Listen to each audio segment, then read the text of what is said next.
the where it came from, the whole thing, because I don't want. I'm gonna try to step aside of this one. Okay. Please, the floor is yours.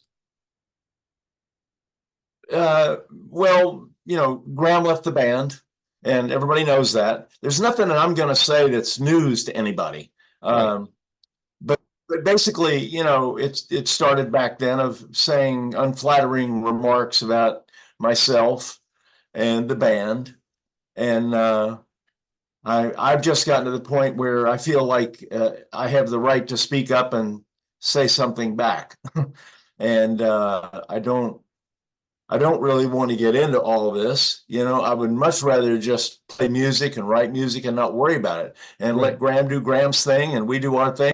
Hey, but it's come to the point where I feel I have to say something, and I have to tell the reality of what we did to get it to a certain point. So the fact that like one major thing was, it seems to be, is that well, Graham has been singing to tracks for years, and not singing, but lip syncing to tracks for years.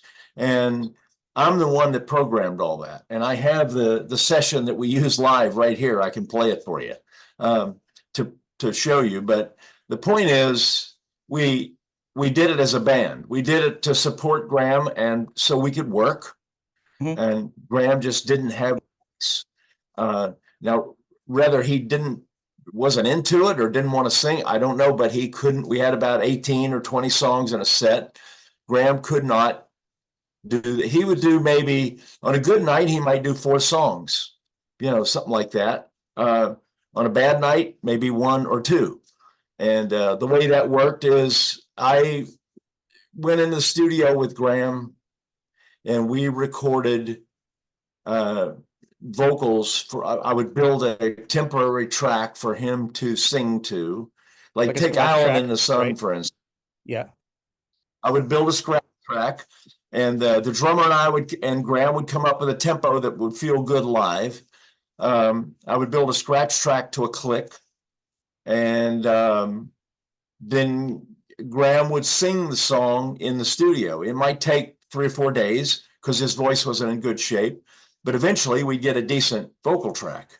And then that has a click on it. And you being a musician, you know what I'm talking about. So, so the drummer live, we split that off out of the computer. Graham's vocals would come out of one side and the click would come out of the other.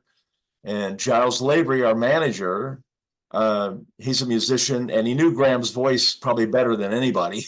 So Giles would be at the house console. One fader would be Graham live, Graham's live mic, and the other fader would be the tracks. So Giles would very carefully watch Graham, and when Graham had to talk, Giles would bring that fader up so Graham could talk on the mic, and then he would turn it down so that you just hear the back, the recorded vocals. So we did that since the date I have on these files is 2017.